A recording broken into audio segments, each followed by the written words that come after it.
FIFA cedia exposição que acusa a extrema-direita de se apropriar da camisa da seleção. Eu vou começar essa com o Diogo Forjaço, né? Fazer intercalado aí. Mas é isso, a extrema-direita fascista, misógina, retrógrada, se apropriou da camisa da seleção nas manifestações, Diogo. Qual é a tua observação sobre isso? A extrema-direita fascista, misógina, que lota estádio e dá audiência para jogo de futebol, né? Só para deixar isso bem claro. Só para não deixar muita dúvida, a maioria dos apreciadores do esporte normalmente não estão muito ligados à esquerda. E não é preconceito, não.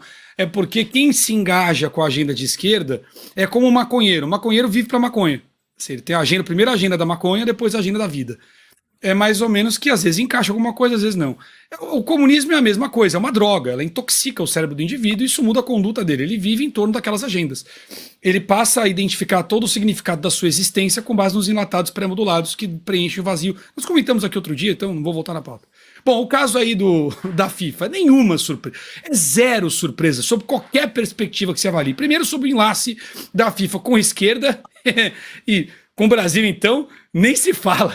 A Copa de 14 deixou isso tão claro que chega a dar vergonha alheia. A FIFA é um emaranhado de interesses nefastos, com fluxos de lavagem de dinheiro. E não é teoria da conspiração, tô falando isso não, teve gente presa. Só para constar, teve investigação e gente presa, ok? Então tá bom.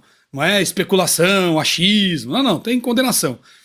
Tanto que o corpo diretivo da FIFA mudou. A FIFA passou por um problema grave aí, com várias das suas lideranças envolvidas com ditadores na África, com lavagem de dinheiro da África, da América do Sul e da própria Europa, esquemas variados, enfim. Então tem lá as condenações, quem tiver interesse depois pesquise. Então, primeiro, há um enlace econômico de interesses e político entre a FIFA e os grupos de esquerda. E por um motivo simples, a FIFA tem nas mãos a paixão mundial, ou talvez o esporte que mais conecte pessoas pelo mundo, seja de fato futebol. Pelé parou uma guerra, não é isso dito? Então ele tem capilaridade e conexão em todos os países do mundo, com transações milionárias, e sem falar nas bancas de apostas que agora, com o crescimento da internet, também cresceram. As apostas para o esporte ganharam pluralidade, capilaridade e por aí vai. Então, há um mercado, do ponto de vista financeiro, de zona de influência muito grande. Além disso, as Copas do Mundo e tudo mais, os padrões FIFA para os estádios, tudo isso muda padrão de obras. No caso do Brasil 2014, quantos estádios a gente fez? Quanto custou? Padrão FIFA de qualidade. O padrão FIFA que não tem no resto, mas não vou entrar no mérito. Então, tudo isso gera interesse político, seja no setor público, seja no setor privado. O estádio que vai fazer, o clube que vai fazer o estádio padrão FIFA, vai reformar no padrão FIFA. Tudo isso tem influência para os artigos esportivos, para as empresas de artigos esportivos. Imagine o poder e a influência econômica que passam pelas mãos da FIFA. E é claro que onde há muito poder, os abutres voam em cima. E quando os abutres voam em cima, eles dominam. Então, o enlace da FIFA com tudo que não presta não é surpresa para absolutamente ninguém. Eu nem vou entrar no mérito daqueles combinandinhos para quem ganha ou não Copa do Mundo, que nem vou entrar nesse mérito dos combinandinhos que, bom, todo mundo aqui tem fácil na memória. Agora, essa ação especificamente, já que eu já contextualizei, que é a parte mais demorada, de extrema-direita se apropriar da camisa da seleção, esse tipo de conexão que eles estão fazendo, tem dois propósitos, no meu entendimento. O primeiro é minimizar ainda mais o futebol. Ainda mais. Isso descredibiliza a conexão das pessoas com o futebol. Quanto maior órgão do futebol tem uma posição política tão definida e, como a gente acabou de ver na contextualização, mais afastada da maioria do público do esporte. Então, se primeiro descredibiliza e diminui a conexão das pessoas com o esporte. Porque isso interessa para a agenda deles, porque o futebol tem um fator de união cultural. A gente dizia que o brasileiro só era brasileiro em Copa do Mundo, lembra? Pois é, todo mundo lembrava como era bom ser brasileiro e as amarelinhas estampavam as ruas do país. Não é só no Brasil. há um sentimento, uma sensação de um só povo, de uma união, que o esporte tem o poder de fomentar. Então, quanto menos esporte tiver nesse sentido, menos união entre as pessoas, melhor. Lembra? Descrença, desânimo, desunião. Faz parte. A união, qualquer que seja, é ruim. Então, você tem aí a questão da descredibilização do esporte como ferramenta de união cultural com esse tipo de posicionamento político. E, por um outro lado, faz um aceno para o regime. Lembrando que o regime petista, a tentativa de regime petista, enfrenta, neste momento, um cenário internacional muito contrário às suas agendas. O momento para o regime petista, do ponto de vista internacional, é dos piores. O entorno na América do Sul mudou a matriz de influência. Já não é mais predominantemente chinesa, como foi no passado. A agenda chinesa está quer dizer, ainda é predominante, mas ela está em retração. Quer dizer, uma coisa é você estar no pico com a perspectiva de permanecer no pico, ou de crescer ainda mais. Outra é estar no pico, ou seja, você ainda exerce muito poder, mas está em queda, e é o que está acontecendo. Os narcoestados, a relação dos narcoestados na América do Sul está mudando, e rápido, mais até do que eu imaginei que pudesse acontecer. A Argentina, o pé da influência chinesa, já não é mais um pé tão firme assim, com a entrada do Milei, com as novas políticas que têm sido implementadas, apesar das reações da esquerda. Os principais aliados à época das eleições de 22, como o Boric, estão bem quietinhos. E só sobrou o Maduro, que do jeito que anda já cai de Maduro. Então a coisa por aqui na América do Sul não está lá muito favorável para o PT, não. Quando você vai para a América do Norte, o Biden está isolado, inclusive pelos democratas, como eu disse há muito tempo atrás. Está isolado, inclusive, pelos democratas. E a possibilidade de exercer poder em favor do regime petista, nesse momento, é bem pequenininha. Tem ainda a questão da Europa, que passa por uma perturbação da ordem pública descomunal, resultado das agendas de esquerda que apoiavam o PT e que, na busca de reforçar os alicerces que perderam nos seus países e reforçar de alguma forma algum protagonismo da União Europeia, não estão em condições de apoiar o Lula, o PT, principal aliado do Partido Comunista Chinês, que é hoje o principal vilão do mundo. Conseguiu, mesmo sem estar em guerra, atrair mais os olhares do mundo como vilão do que a Rússia em guerra com a Ucrânia. E até mesmo do que o Irã, que certamente é o precursor, ou um dos principais precursores dos ataques terroristas no Oriente Médio. Então, quando você para olhar o contexto internacional, são poucas as ferramentas que o PT tem para cavar legitimidade para o que está em curso. Quais são as poucas que ele tem? Uma boa parte da desmídia capenga internacional, alinhada com a desmídia capenga brasileira no que diz respeito ao regime, e os velhos parceiros, como a FIFA, o Papa.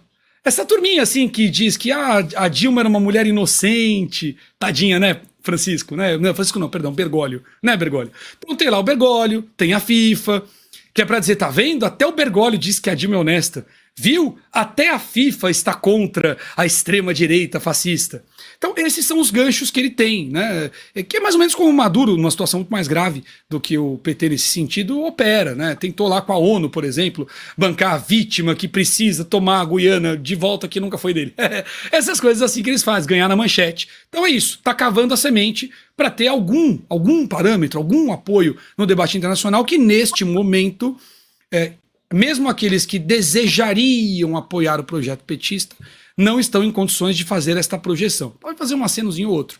Eu acho que o segundo ponto que passa pela FIFA é nesse sentido. Perdoe pelas duas contextualizações um pouco mais extensas, porque se eu só dissesse, é para apoiar o PT porque ele está sem apoio, e se eu só dissesse, é porque quer desarticular o povo, ia ficar sem sentido. Então, precisei contextualizar os dois pontos. Acho que esses são os dois pontos que passam aí pela agenda da FIFA.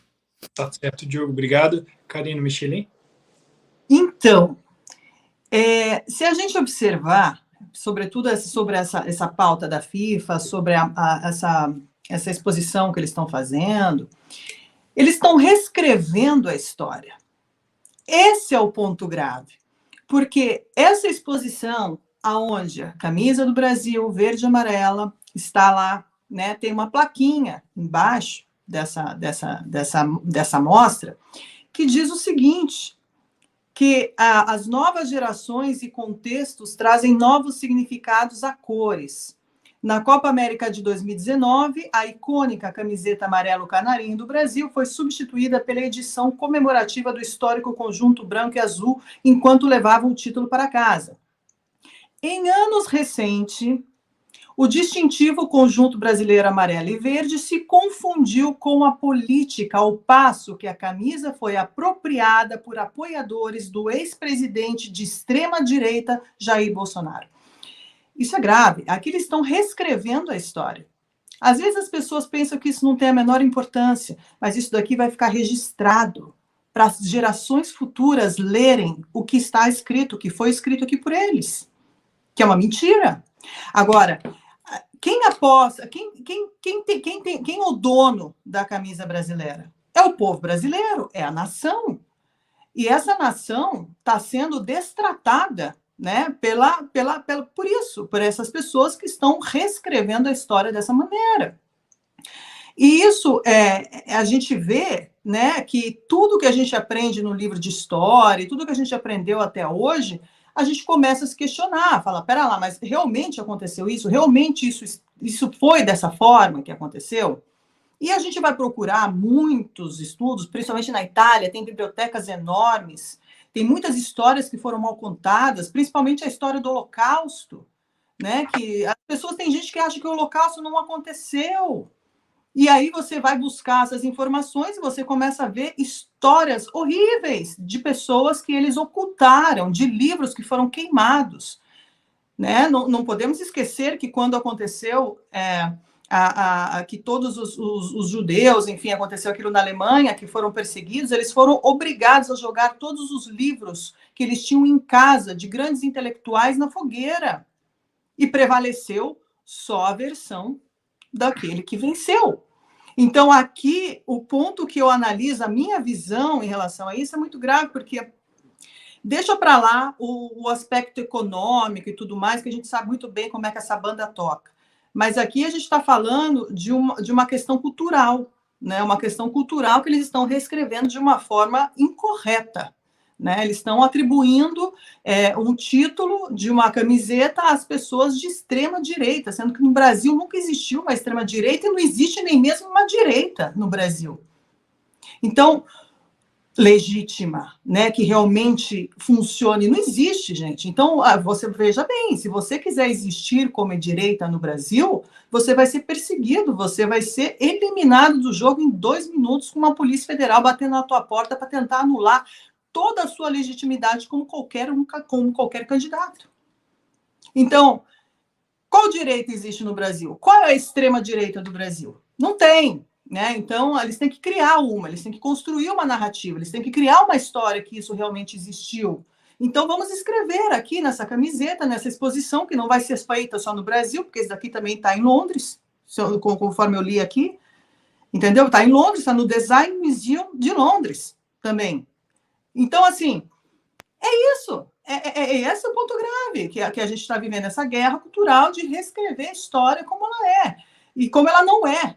Então, isso é grave. E em relação ao que o Diogo estava falando, ao plano do PT, que ele não tem tanto poder assim, o plano do PT é entrelaçado com o plano do poder comunista global, que eles estão realmente juntos com o BRICS, você vê? O BRICS ele tem uma força, está ganhando força porque eles têm dinheiro, eles têm liquidez, coisa que a Europa está quebrada, Estados Unidos está quebrado, Arábia Saudita, Emirados Árabes, a China, queira ou não queira, está quebrado, mas eles têm ainda um pouco de liquidez ali.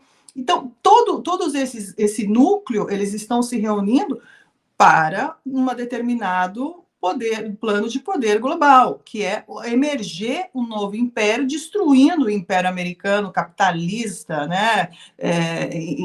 Que é um capitalismo selvagem, que não pode existir, que as pessoas têm que roubar mesmo porque o capitalismo ele é danoso, ele é letal. Então, eles têm que cortar isso e viver, né? E trazer um outro conceito para a sociedade.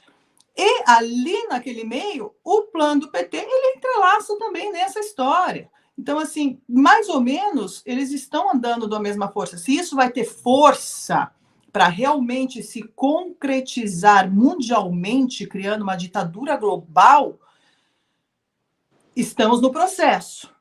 Mas vamos precisar de líderes ocidentais que consigam